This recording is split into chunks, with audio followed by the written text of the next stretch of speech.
जादुई पेड़ से हम जो मांगते हैं हमें देता है, पर हम इसे कभी कुछ अलग मांगे ही नहीं।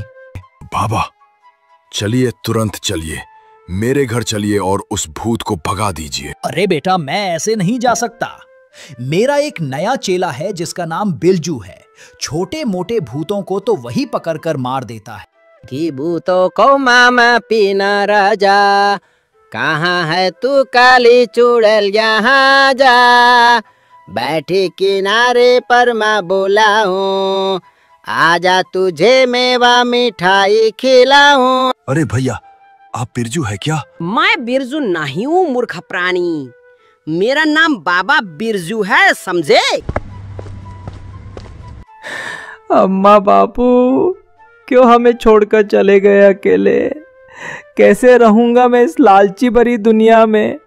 मैं क्या करूं, मुझे कुछ समझ ही नहीं आ रहा है। अरे ओ मदन, घर से बाहर निकल, कहाँ छिपा बैठा है? जी सेठ जी, कहिए कैसे आना हुआ? कोई काम है क्या मुझसे? अरे काम वाम ने मदन, तेरे बाप ने मुझसे पैसे उधार लिए थे तेरी अम्मा का इलाज करवाने के लिए, लेकिन तेरी अम्मा तो चली गई, तो सोचा कि तेरा बाप कमा के मेरे पैसे दे देगा, लेकिन भगवान को वो भी पसंद आ गया और वो भी मर गया।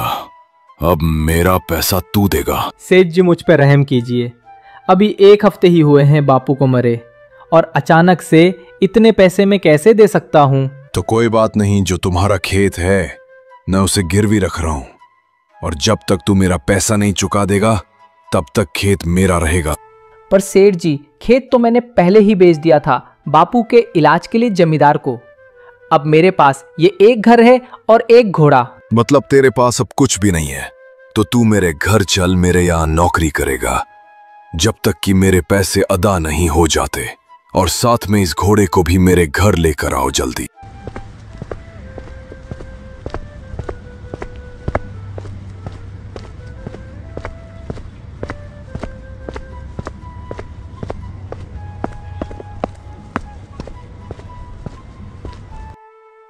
मेरे दोस्त गोलू, मुझे माफ करना। मुझे पता है तुम्हारी तबीयत सही नहीं है, लेकिन हम कर भी क्या सकते हैं। धनीराम सेठ बहुत ही क्रूर और घमंडी है। अगर मैं उसकी बात ना मानी तो पता नहीं वो क्या कर देगा। तो तुम मेरे साथ उस सेठ के घर चलो। गोलू, घोड़ा और मदन दोनों सेठ के घर के लिए निकल पड़े।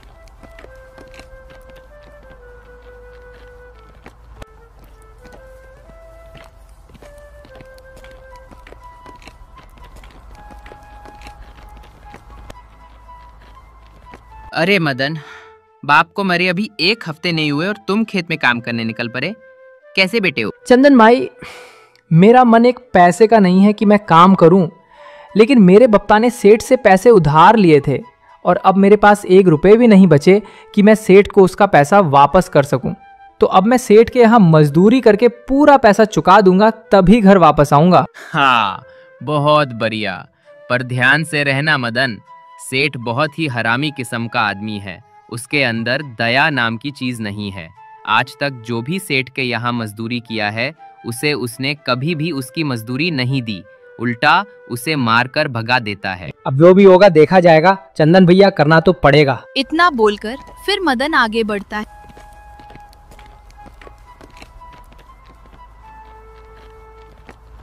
अरे मदन, आ गया तू? अभी तुरंत नदी के किनारे जा, वहां पर सूखी लकड़ियां रखी हो, उन्हें बांधकर घर ले आ, तभी खाने को मिलेगा। पर सेठ जी, अभी तो मैं बहुत धूप से आ रहा हूँ और थक भी गया हूँ, तो थोड़ी देर आराम कर लूँ, फिर चला जाऊंगा। अरे आराम भूल जाओ मदन, यहाँ रहना है तो काम करना है, समझे? और मैं अब तेरा सेठ नहीं बल्कि तेरा मालिक हूँ, मुझे मालिक कह के बुलाया कर, समझा? मदन सेठ की बातों को मानकर नदी के किनारे की तरफ निकल पड़ता है।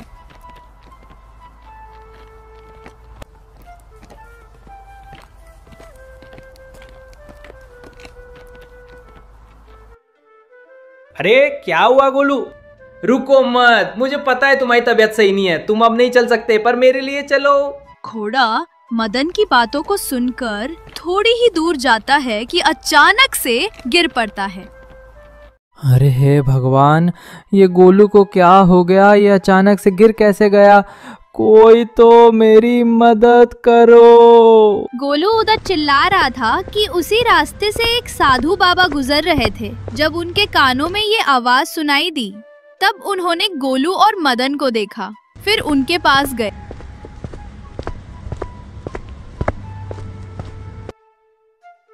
अरे क्या हुआ बच्चा, रो क्यों रहे हो? और इस घोड़े को क्या हो गया है? अरे बाबा, इसकी तबीयत बहुत खराब है और मुझे मजबूरी में इसे लाना पड़ा और अब इसके अंदर चलने की ताकत नहीं बची। बाबा आप ही कुछ कीजिए, नहीं तो मैं बर्बाद हो जाऊंगा। तुम चिंता मत करो बेटा, इसे मैं अभी तुरंत ठीक कर देता हूँ।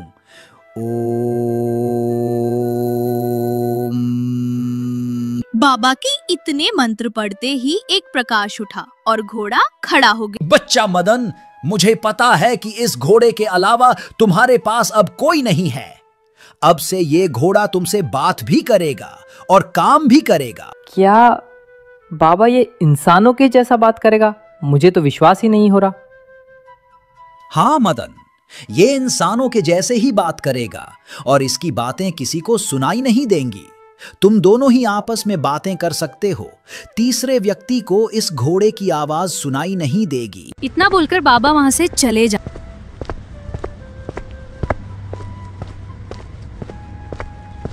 हे गोलू, तुम बोल सकते तो बोल कर दिखाओ। हाँ मालिक, मैं बोल सकता हूँ। ये तो गजब हो गया, अब हम अपनी बातें बता सकते हैं। अरे अरे गोलू, एक बार फिर से बोलो, मुझे विश्वास ही नहीं हो रहा कि तुम बोल रहे हो। अरे मालिक, मैं ही बोल रहा हूँ। अब चलो उस सेठ की लकड़ियां लेकर घर चलना है। ओहो, मजा आ गया, चलो अब।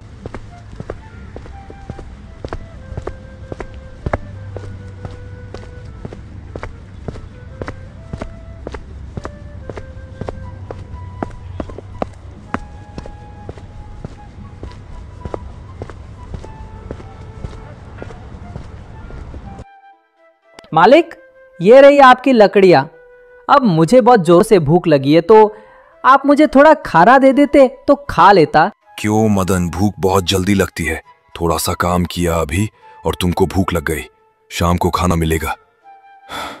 जाकर बैठ जाओ उस पेड़ के पास। सेठ की इतनी बात सुनकर मदन और उसका घोड़ा गोलू दोनों उस पेड़ के पास बैठकर आराम कर रहे होते हैं। तभी उसके पास एक बकरी आती है और वो कुछ कहती है। अरे ये क्या बोल रही है? गोलू, तुमको समझ में आ रहा है क्या? हाँ मालिक, ये बोल रही है कि इसका बच्चा खेलते खेलते जंगल में चला गया और फिर भेड़िया को देखकर पानी में कूद गया। अब वो निकल नहीं पा रहा है तो आपसे मदद मांगने आई है। क्या बात करते हो गोलू, तुम तो अब सभी जानवरों की भाषा समझकर तुम मुझे बता सकते हो। चलो अब उस बकरी के बच्चे को बचाते हैं।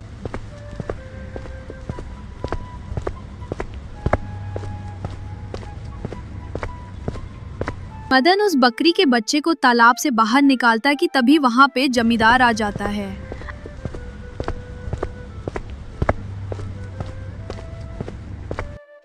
ना बेटा मदन, तुमने मेरी बकरी की जान बचाई।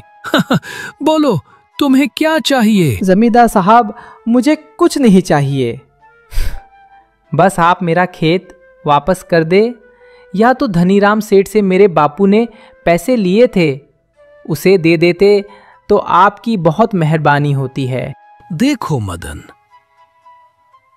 मैं अभी बहुत खर्चे में हूं, तो मेरे पास इतना पैसा नहीं है कि मैं सेठ को पैसे दे सकूं।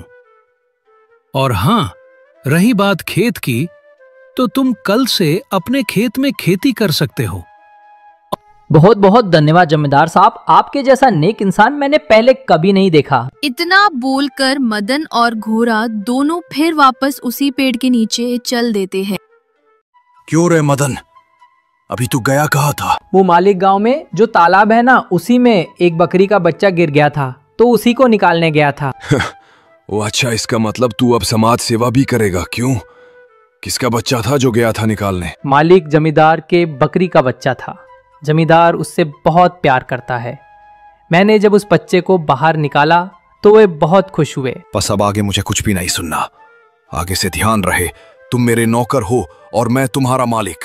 अब मैं जो भी बोलूं तुम्हें वही करना है, समझे? जी मालिक, जैसा आप कहे। अब कहना कुछ भी नहीं है। जाओ तुरंत नदी के किनारे और लकड़ियां लेकर घर आओ। सेठ की इतनी बात सुनकर मदन घर से निकल पड़ा।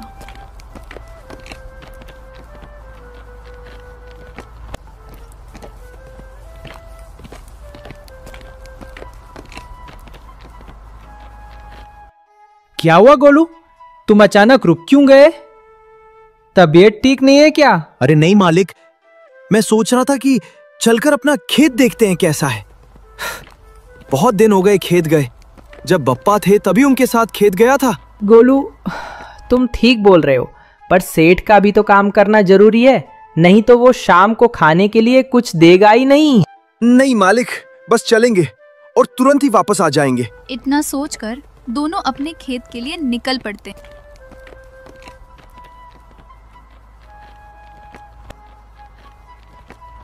गोलू, आज मुझे सुकून मिला कि मेरा खेत मुझे वापस मिल गया। बहुत ही जल्द हम दोनों मिलकर इसमें खेती करेंगे। हाँ मालिक, बिल्कुल ठीक, आप जो कह रहे हैं बिल्कुल सही कह रहे हैं। गोलू, चलकर उस पेड़ के नीचे थोड़ा आराम किया जाए, बहुत थक गया हूँ। दोनों उस पेड़ के नीचे आराम करने लगते हैं। तभी मदन गोलू से कहता है, अरे गोलू, काश कुछ खाने को मिल जाए तो मजा आ जाए। बस एक आम कहीं से गिर जाए, पूरा पेट भर जाए। मालिक ये देखो, मालिक आपने आम मांगा और आम गिर गया, ये तो गजब हो गया। अरे हाँ गोलू, ये तो आम है। मेरे को समझ ही नहीं आ रहा कि इस पेड़ में कहीं फल ही नहीं लगे और ये मुझे आम दिया। कहीं ऐसा तो नहीं ये एक जादुई पेड़ हो। चलो अब पता करते हैं। हे पेड़, मेरे घोड़े के लिए घास का एक गट्ठर दो। इतना कहते ही एक घास का गट्ठर पेड़ से नीचे गिरता है। अरे ये तो सच में एक जादुई पेड़ है, इससे जो मांगो ये सब देता है। मालिक, क्यों ना हम इससे लकड़ियां मांग ले और फिर यहीं से सेठ के घर निकल जाएं। अरे रुको पहले, भूख बहुत जोरों से लगी है। जल्दी से हम दोनों इसे खा लेते हैं। इधर ये दोनों खाने की सोच रहे होते हैं कि उधर से धड़ से नदी की तरफ निकल पड़ता है और फिर थोड़ी देर में उस जगह पर पहुंच जाता है। अरे मैं बहुत खोजा, पर ये दोनों दिखाई ही नहीं दे रहे हैं। इतना समय हो गया पर ये दोनों नालायक अभी घर लकड़ियां लेकर नहीं पहुंचे। आने दो, आज इन्हें सबक सिखानी पड़ेगी। इतना बोलकर सेठ अपने घर चल देता है और उधर मदन पेड़ से लकड़ियों के गट्ठर मांगता है। पेड़ उन्हें गट्ठर देता है। फिर उस घोड़े पर लाद कर वो दोनों सेठ के घर पहुंचते हैं। आओ आओ बरखुरदार, आपका इंतजार कर रहा था। कहाँ गए थे, सच सच बताओ, नहीं तो इस घोड़े को अभी कसाई के हाथ बेंचवा दूंगा। नहीं मालिक, ऐसा मत करो। दरअसल उस दिन मैंने बकरी का बच्चा बचाया तो जमींदार जी खुश हो गए और फिर मेरा खेत मुझे वापस दे दिए, तो मैं उसी को देखने गया था, इसलिए थोड़ी देर हो गई। क्या बात करते हो, जमींदार ने खेत वापस कर दिया? ये तो बहुत खुशी की बात है। ऐसा करो, अब तुम मेरे घर से जाओ और जब तक मेरे पैसे मुझे वापस नहीं कर दोगे तब मैं तुमसे तुम्हारा खेत नहीं दूंगा, समझे? पर मालिक, मेरे पास तो कोई दूसरा खेत है भी नहीं, तो मैं पैसे कैसे चुका पाऊंगा? अरे मैं कुछ नहीं जानता, मुझे मेरे पैसे चाहिए बस, तभी तुम्हारा खेत मिलेगा। और हाँ, एक बात तो कहना भूल ही गया, ये घोड़ा भी मेरे साथ रहेगा। नहीं मालिक, ऐसा नहीं हो सकता। ये घोड़ा जहाँ रहेगा वही मैं भी रहूंगा। बहुत खूब, फिर कोई बात नहीं, तुम्हारी मर्जी। घोड़ा तो मेरे पास ही रहेगा, तुम भी रहो, काम करो, शाम को खाना खाकर सो जाना। ठीक है सेठ, जैसा तुम कहोगे मैं वैसा ही करूंगा, बस घोड़ा मेरे पास रहना चाहिए। इतना बोलकर सेठ वहाँ से चला जाता है। मालिक, आज आपने मुझे बचा लिया। आप सच में बहुत ही नेक दिल इंसान। आपके जैसा इंसान मैंने पहले कभी नहीं देखा जो अपने जानवर से इतना प्यार करता हो। गोलू, आज तो ऐसी बात बोल दी, अगर दोबारा ऐसी बात बोला तो मुझसे बात मत करना। तुम एक जानवर नहीं बल्कि मेरे घर के सदस्य हो, मेरे छोटे भाई हो, समझे? ऐसे ही दोनों सेठ के यहाँ काम करते हैं और लकड़ियाँ लाने के लिए जंगल जाते और फिर जंगल से उस जादुई पेड़ के पास जाते हैं। वहाँ पर अपने खाने की चीज मांगते हैं और अंत में लकड़ी को मांगकर सेठ के घर लौट आते। ऐसे ही करते करते लगभग 1 महीना बीत गया। फिर एक दिन अपनी सेठ। मालिक, मेरे दिमाग में एक बात चल रही है। जादुई पेड़ से हम जो मांगते हैं हमें देता है, पर हम इसे कभी कुछ अलग मांगे ही नहीं, रोज वही मांगते हैं। तो आज हम क्यों ना इससे कुछ सोने के सिक्के मांगे, जिसे सेठ को देकर अपना खेत भी छुड़ा ले और अपनी नौकरी भी। हाँ गोलू, तुम एकदम सही बोल रहे हो। मैं तो कभी ये बात सोची ही नहीं। चलो मांगते हैं। हे जादुई पेड़, मुझे सोने के सिक्के दो जिससे मैं अपना कर्ज दे सकूं। हे जादुई पेड़, मुझे सोने के सिक्के दो जिससे मैं अपना कर्ज दे सकूं। इतना बोलते ही पेड़ से सिक्के गिरे। तुरंत मदन सिक्के को उठाता है और फिर सेठ के घर जाकर पेड़ को पैसे दे देता है। सुनो सेठ, आज से वो खेत मेरा रहा और ये घोड़ा भी आज के तू कभी भी मेरे रास्ते में मत आना। मुखिया घर के अंदर गया और सोचने लगा। मदन ने खेत को छुड़ा लिया, पर मुझे खेत चाहिए। इसके लिए मदन को खाने में जहर मिलाकर दे दूंगा, फिर वो मर जाएगा, फिर इसकी जमीन मेरी हो जाएगी। इतना सोचकर सेठ मदन को खाना देता है। मदन जैसे ही थोड़ा खाता है, तुरंत वो जमीन में लेट जाता और मुखिया तुरंत वहाँ से भाग जाता है। अरे मालिक, आपको हो क्या? उठिए, आप बोल क्यों नहीं रहे? क्या हुआ? गोलू को समझ में आ गया कि मुखिया ने खाने में जहर मिलाया था। वो तुरंत जंगल की तरफ भागा और फिर उस साधु के पास गया जिसने उसे जीवन दान दिया था। बाबा बचा लो मेरे मालिक को। सेठ ने उन्हें खाने में जहर दे दिया और वो मर गए। बेटा, मैं एक शर्त पर उन्हें बचा सकता हूं। तुम्हें अपनी एक प्यारी चीज मुझे देनी होगी, हमेशा के लिए। बाबा, आपको जो लगे उसे ले लीजिए, पर मेरे मालिक को बचा लीजिए। इतना कहते ही बाबा उसे एक दवा देते हैं और कहते हैं, जा घोड़े, आज से तू बोल नहीं पाएगा। घोड़ा तुरंत अपने मालिक के पास आता है और फिर उसे दवा खिला देता है। तुरंत मदन खड़ा हो जाता है। अरे गोलू, मैं तो सो गया था क्या खाते खाते। मैं भी बहुत भुलक्कड़ हूँ। रुको, अभी खा लूं, नहीं तो सेठ आकर डांटेगा। इतना सुनते ही घोड़ा तुरंत मदन को रोकना चाहा, लेकिन वो बोल ही नहीं पा रहा था क्योंकि बाबा ने उसकी आवाज छीन ली थी।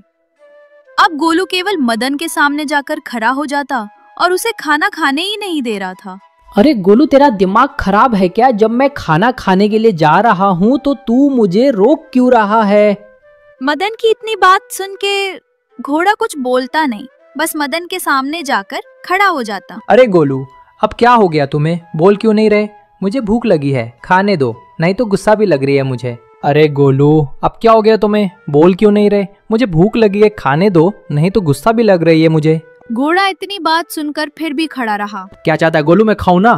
किस जन्म की दुश्मनी निकाल रहा? बोल, ऐसा क्या चीज है जिसे मैंने तुझे दिया नहीं जो आज तू मेरे साथ ऐसा कर रहा है? अगर तुझे खाना खाना है तो खा ले, नहीं तो है मेरे सामने से हट जाओ, मुझे खाने दे। घोड़ा मदन को बहुत समझाना चाहता, पर वो बोल ना सका और चुपचाप खड़ा रहा। ठीक है गोलू, अगर तेरी यही मर्जी है तो मैं जा रहा हूँ और मेरे पीछे पीछे मत आना। तुझे मेरी कसम, अगर तू मुझे दोबारा अपनी शक्ल दिखाया तो मैं खुदकुशी कर लूंगा।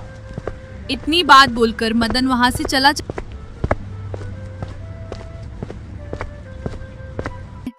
और इधर घोड़ा मन में सोचता है, अब कैसे बताऊं कि मेरी बोलने की शक्ति खत्म हो गई। मुझे आपसे कुछ नहीं चाहिए। अगर आपको लगता है कि मैं लालची हो गया हूं तो कोई बात नहीं। अगर इस लालचपन से आपकी जिंदगी बचती है तो इस लालच को मैं स्वीकार करता हूं। इधर घोड़ा सोच ही रहा होता है कि उधर मदन गुस्से में उस घने जंगल में चला जाता है और जाकर एक पेड़ के नीचे बैठ जाता है।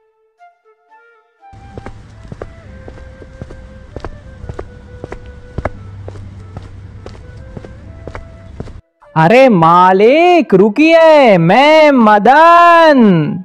हाँ, अरे भगवान, ये तो आवाज मदन की है और ये मुझे बुला रहा है। मैंने इसे खाने में जहर दिया था और ये मरकर भूत बन गया।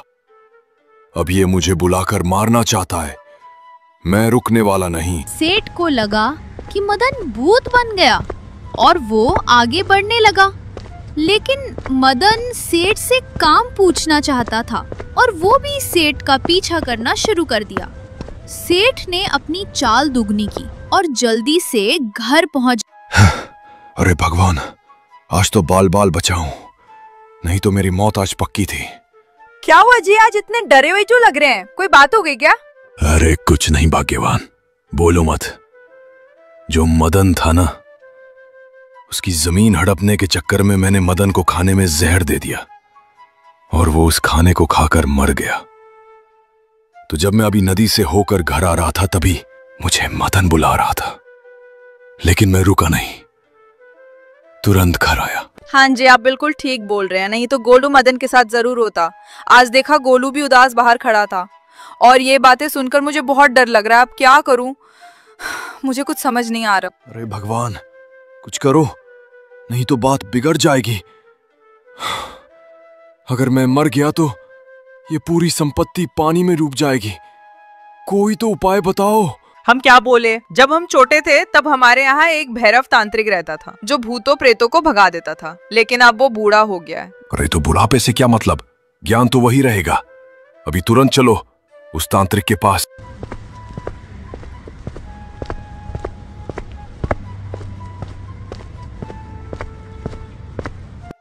अरे बाबा मुझे बचा लो, नहीं तो मार डालेगा। मुझसे बहुत बड़ी गलती हो गई, मैंने उसे खाने में जहर दे दिया और वो खा के मर गया।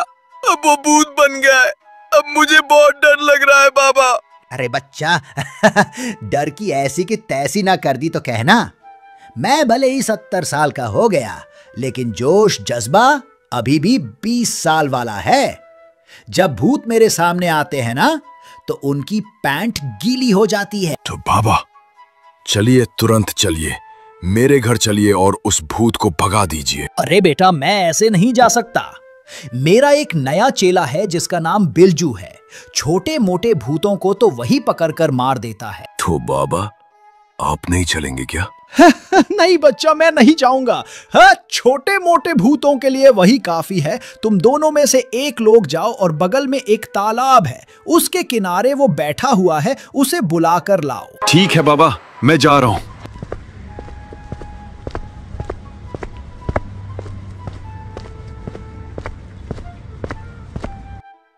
कि भूतों को मामा पीना राजा, कहाँ है तू काली चुड़ैल, यहाँ जा।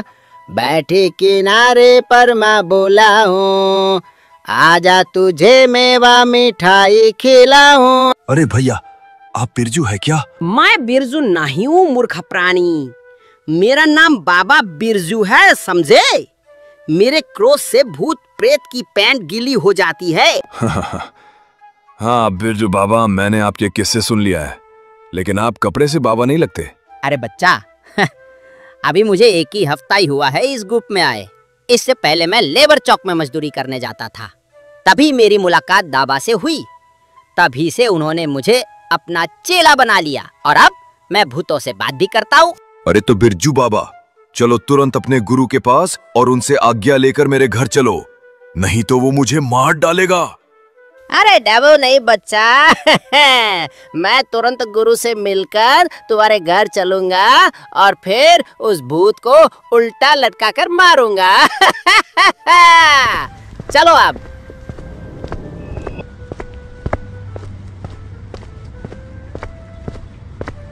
गुरुजी, आपने मुझे याद किया, बोलो जो बोलना है, क्योंकि मेरा खून अभी उबल रहा है और जब तक मैं उस भूत को नहीं पकड़ लेता तब तक ये ऐसे ही उबलते रहेगा। बिरजू, तुम्हारा यही जुनून मुझे अच्छा लगता है। अब जाओ इस सेठ के साथ और उस मदन भूत को पकड़ कर लाओ। बिरजू चेला भैरव तांत्रिक का कहना मानकर सेठ के साथ उसके घर आता है। सेठ, इतना बड़ा घर देखकर मुझे लग रहा है कि 2 महीने लगातार काम किए होंगे मजदूर। अगर तू मुझे बुला लिया होता तो कुछ पैसे कमा लिया होता। अरे बिरजू बाबा, आप भूल गए कि आप भैरव तांत्रिक के चेले हैं। अब आपका काम भूतों को भगाना है, कोई मजदूरी नहीं। आपकी इस तरह की बातों को देखकर मुझे लग नहीं रहा कि आप भूतों से बात कर लेते हैं। अरे क्या बात करता है सेठ बस तू मुझे बता दे भूत रहता कहाँ, मैं अभी गया और उसकी गर्दन पकड़ के उसको लेके आया। ठीक है बिरजू बाबा, मैं आपको बता रहा हूं, पर मैं साथ जाऊंगा नहीं क्योंकि मुझे बहुत डर लगता है। तो सुनो, गांव के बगल एक नदी है, उस नदी के पहले एक छोटा सा जंगल है। उस जंगल में एक पेड़ के नीचे मदन मुझे बैठा दिखाई दिया। इतनी बात सुनकर बिरजू तांत्रिक उस जंगल की तरफ निकल पड़ा और थोड़ी देर में उस जंगल में पहुंच गया। अरे भगवान, इस जंगल को देखकर मुझे बहुत डर लग रहा है। कहीं ऐसा तो नहीं इस जंगल में कोई जंगली जानवर रहता हो। ये कौन है आ रहा है भाई? मुझे चलकर उससे बात करनी चाहिए। अरे भाई, आपसे कुछ पूछना था कि इस जंगल में कोई भूत रहता है क्या कहीं? मुझको उससे बात करनी है। क्या बात करते हो भूत? मैंने तो पहले कभी देखा ही नहीं, और अगर होता भी तो मैं इधर से ही रोज अपना काम करके आता हूँ। मुझे तो कभी दिखा ही नहीं। अच्छा, तो इसका मतलब तूने कभी भूत देखा ही नहीं? हाँ, शक्ल से ही देखकर पता लग रहा है कि बेवड़ा हो। अरे जबान संभाल कर बात कर। जब मैं प्यार से बात कर रहा हूँ तो तू रुआब में बात कर रहा है। अरे नहीं भैया, ऐसी बात नहीं है, आप तो गुस्सा हो जाते हैं। अच्छा ये बताइए, आप यहाँ कर क्या रहे हो? कुछ नहीं। दरअसल मैं बगल वाले गांव से हूँ। मैं सेठ के यहाँ नौकरी करता हूँ और गुस्से में अपने घोड़े को भला बुरा बोल दिया और वो पता नहीं कहाँ चला गया। उसी को ढूंढ रहा हूँ, मिल ही नहीं रहा। तुम सेठ के यहाँ काम करते हो, कहीं तुम्हारा नाम मदन तो नहीं? हाँ, मेरा नाम मदन है। क्या हुआ, तुम मुझे जानते हो क्या? अरे मोरे मम्मी भागा। अरे सेठ, मेरे बस की बात नहीं है।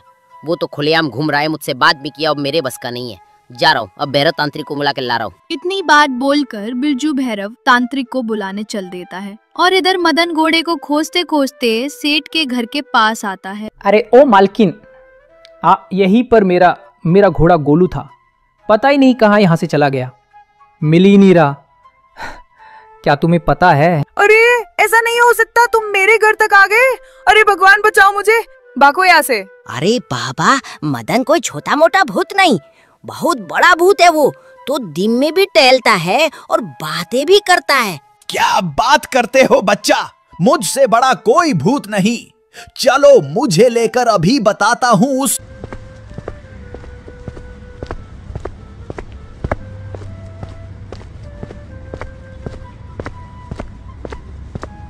क्यों रे सेठ, कहाँ पर है भूत? ले चलो मुझे। बाबा वो सामने पेड़ के नीचे बैठा है। रुको, मेरे साथ कोई आना मत, मैं अकेले जाऊंगा उसके पास।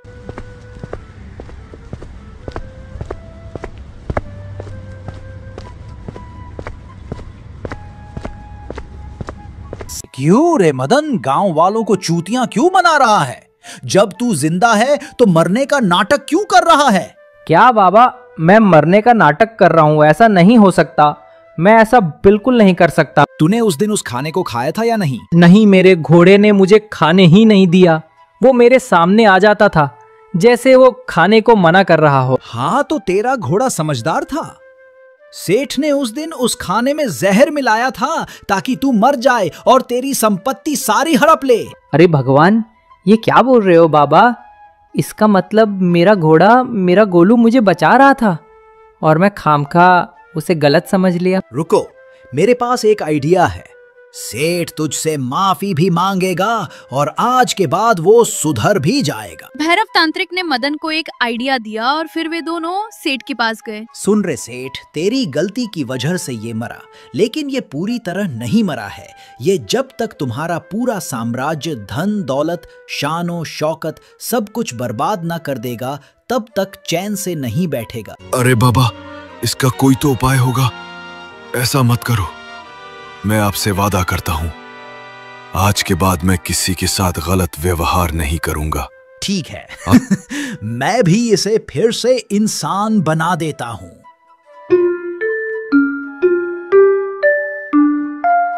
भैरव तांत्रिक ने झूठा मंत्र पढ़ा और फिर एक प्रकाश उठा। तब सेठ को लगा कि मदन फिर से एक इंसान बन गया और वो अपनी गलती मानता है। फिर मदन उसे माफ कर अपने घोड़े की तलाश में निकल पड़ता है। थोड़ी दूर जाता है कि उसे उसका घोड़ा दिखाई देता है। गोलू भाई, मुझे माफ कर दो यार। मैं समझ गया हूँ कि तूने ही मेरी जान बचाई और मुझे ये भी पता है कि अब तुम बोल नहीं सकते। मदन इतना बोलकर गोलू के साथ उस जादुई पेड़ के पास जाता है और उसे पेड़ से खूब सारा धन मांगकर एक अच्छा सा नया घर बनवाता है और फिर अपने जीवन में खुशी खुशी